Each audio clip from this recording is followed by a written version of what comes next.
दोस्तों, कहानी की शुरुआत होती है एक हलचल भरे सेट से। यहाँ हमारी अनुपमा का जलवा देखिए। एक जर्नलिस्ट उसके पास आती है और कहती है कि वो अनुपमा का इंटरव्यू लेना चाहती है।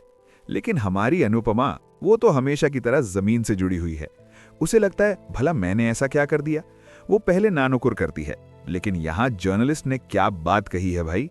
वो समझाती है कि टीवी पर इंग्लिश बोलने वाली हीरोइनें तो बहुत हैं, लेकिन साड़ी पहनने वाली और हिंदी बोलने वाली अनुपमा को देखकर आम औरतों को जो हिम्मत मिलेगी वो किसी और से नहीं मिल सकती। ये बात सीधे अनुपमा के दिल पर लगती है और वो मान जाती है। सच में सादगी हो तो ऐसी। तभी सीन में एंट्री होती है अनुपमा की बेस्ट फ्रेंड रजनी की। वो फोन पर थोड़ी परेशान है।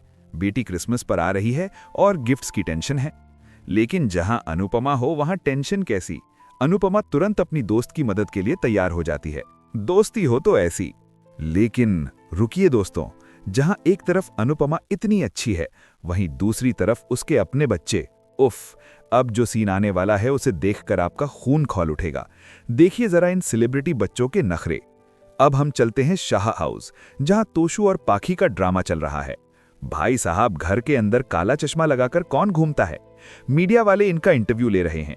रिपोर्टर जब पूछता है कि आपकी सफलता के पीछे अनुपमा जी का हाथ है ना, तो इनका चेहरा देखने लायक होता है।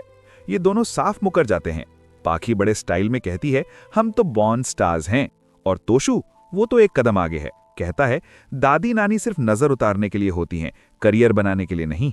जरा सोचिए, जिस माँ ने इनके लिए अपनी पूरी जिंदगी लगा दी, केटरिंग करके इन्हें पाला, आज ये उसी माँ के काम को छोटा बता रहे हैं। ये कहते हैं, मम्मी तो बस खाना बनाती थी, हमने अपनी मेहनत से सब हासिल किया है।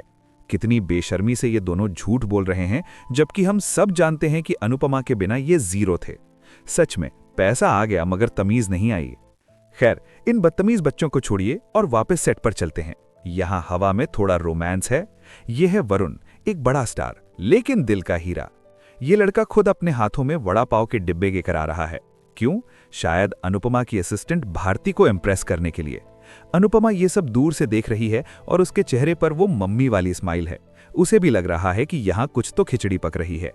लेकिन दोस्तों, खुशियों के बीच एक बहुत बड़ा तूफान आने वाला है। अनुपमा की एक और बेटी है राही, यानी आध्या। उसकी ससुराल में एक ऐसा कड़वा सच छुपा है जो अनुपमा को डरा रहा है।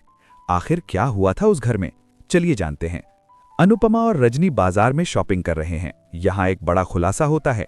रजनी बातों बातों में बताती है कि उसकी बेटी पराग कोठारी के घर ब्याही है। ये नाम सुनते ही अनुपमा के चेहरे का रंग उड़ जाता है। क्यों? क्योंकि अनुपमा की बेटी राही भी उसी घर की बहू है। अनुपमा को तुरंत वो काली यादें घेर लेती हैं। उसे डर है कि कहीं उस बड़े घर के राज उसकी बेटी की खुशियां न निगल लें। तभी अनुपमा का फोन बजता है। वीडियो कॉल पर राही है, जो बहुत खुश है। वो बताती है कि उसकी गोद भराई की रस्म होने वाली है और मां को आना ही पड़ेगा। राही की जिद सुनकर अनुपमा की आंखों में डर आ जाता है। यहाँ हमें एक फ्लैशबैक दिखता है। वो भयानक दिन जब राही के पति प्रेम और उसके परिवार ने अनुपमा को धक्के मारकर घर से निकाला था। प्रेम ने उंगली दिखाकर धमकी दी थी, आज के बाद इस घर की दहली मत लांघना अनुपमा जी। अब अनुपमा धर्म संकट में है। एक तरफ बेटी की खुशी और उसकी जिद है, और दूसरी तरफ अपनी आत्मसम्मान और दामाद की वो धमकी। राही इमोशनल ब्लैकमेल करती है, मां तुम नहीं आओगी तो मैं रस्म नहीं करूंगी। बेचारी अनुपमा करे तो क्या करे। फैसला मुश्किल है, लेकिन अभी सेट पर एक ऐसा हादसा होने वाला है जो कहानी को फिल्मी बना देगा। दिल थाम के बैठिए, क्योंकि अब एंट्री होगी हीरो की। वापस सेट पर आते हैं। वरुण टिफिन लेकर आता है, लेकिन तभी धड़ाम, भारती को चक्कर आता है और वो गिरने लगती है। लेकिन हमारा हीरो वरुण चीते की रफ्तार से आता है और उसे अपनी बाहों में थाम लेता है। बिल्कुल स्लो मोशन वाला सीन। वो उसे पानी पिलाता है, उसकी केयर करता है। ये सब देखकर अनुपमा भी इंप्रेस हो जाती है। उसे लगता है लड़का हो तो ऐसा, इतना बड़ा स्टार और इतना डाउन टू अर्थ। अनुपमा मन ही मन शायद इनका रिश्ता पक्का करने की सोच रही है। एपिसोड के इस हिस्से का अंत एक रहस्य के साथ होता है। खुशियों का ये पल ज्यादा देर नहीं टिकने वाला, क्योंकि अब अनुपमा एक ऐसी जगह जाने वाली है जो उसके लिए किसी शेर की मांद से कम नहीं है।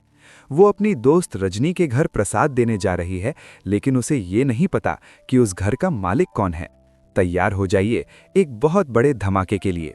अनुपमा रजनी के घर के बाहर खड़ी है। ये घर है रजनी देसाई का। अनुपमा मासूमियत से सिक्योरिटी गार्ड से बात करती है और अंदर जाने की इजाजत मांगती है। बेचारी को जरा भी अंदाजा नहीं है कि इस दरवाजे के पीछे उसकी जिंदगी का सबसे बड़ा दुश्मन बैठा है। वो घंटी बजाती है, टिंग टोंग, और यहीं से शुरू होता है असली खेल। अंदर पराग कोठारी अपने सोफे पर बैठा है। जैसे ही घंटी बजती है वो वीडियो डोरबेल का कैमरा चेक करता है और स्क्रीन पर किसका चेहरा दिखता है? अनुपमा का। ये देखते ही पराग के पैरों तले जमीन खिसक जाती है। उसका चेहरा गुस्से से लाल हो जाता है। वो अपनी पत्नी रजनी की तरफ घूरता है, मानो आंखों से ही सवाल पूछ रहा हो, ये औरत हमारे दरवाजे पर क्या कर रही है? अब घर के अंदर का माहौल देखिए। पराग रजनी पर बरस पड़ता है। वो पूछता है, तुम अनुपमा को कैसे जानती हो? रजनी डरते डरते बताती है कि वो उसकी बचपन की सहेली है। ये सुनकर तो पराग आग बबूला हो जाता है। वो कहता है, जिस औरत को मैंने घर में कदम रखने से मना किया था, आज वो मेरे दरवाजे पर खड़ी है।